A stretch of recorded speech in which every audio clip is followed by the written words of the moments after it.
Ang kapal ng balbas mo.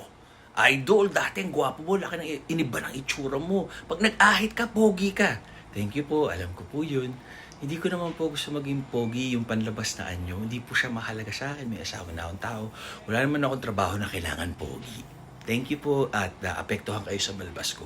Kaya ahitin ko to, kagaya na lagi ko sinasabi pag may trabaho or pag may gagawin kami na kailangan clean look. Pero sa ngayon, ini-enjoy ko po. Balbas ako, napapahinga yung mukha ko. So, ganun lang siya, di ba? Do what works for you. Don't compare yourself to others. Uy! Mahal na naman sasabi mo sa balbas ko. Shave or yay? Maganda. Oh, di ba? May Kapit. Wolverine. Kapit ka sa utong. Yan. May Wolverine. Papahaba na utong. Yan, papahaba. Chino-chup-chup yan. Mga inggit.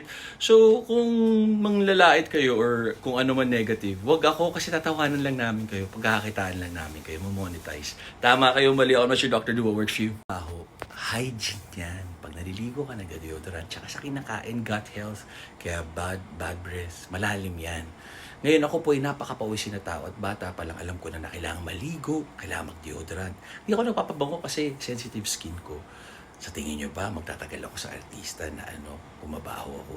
Yung mga nagsasabi lang noon, hindi ko naman nakatrabaho, mga inggit. Parang nanglalait ngayon sa itsura ko. Pag nag-shave ako, dead mawalang views kasi gwapo, hindi makapuri, pero lahat kamukha ko. Pero pag ganito na para sa inyo, pangit ako, or kung ano man, lawlaw katawan, o yung iba sabihin, masyado malaki ang mo, junjun mo, yung iba masyado maliit. Wala po akong pakialam sa inyo. Importante, yung asawa ko, tsaka si God. Okay?